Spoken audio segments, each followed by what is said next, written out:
energy begets energy. The more energy you use, the more energy you then seem to have from somewhere else. They say you get what you give, but you don't get it back. You just get more of it to give again. That's right. Absolutely, yeah. And so this is why I talk about it in the book is how can you become more successful?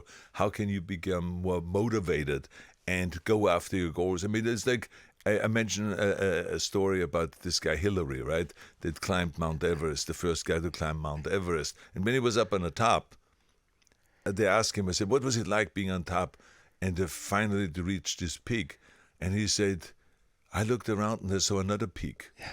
And I immediately started making a plan on how to climb that peak. Yeah. So that's what it is about. The higher up you go, the more opportunities you see, Yeah. and the more you get motivated then to go and climb that again. Yeah. And so to me, when I was up there in bodybuilding on top, I said to myself, okay, now I have a chance.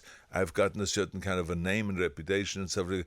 I'm going to go now after acting. So I saw that as the new peak. Yeah. And I chased after that, even though everyone said, oh, your accent will never work. You will never become a leading man. Your name is too long. Your body is too big. I mean, they had all kinds of excuses. Yeah. Why not? But I didn't listen to the naysayer. And that's one of the things I talk about in the book.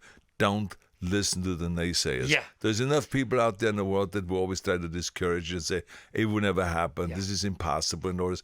But I said, like Mandela always said, everything is always impossible until someone does it. Yeah.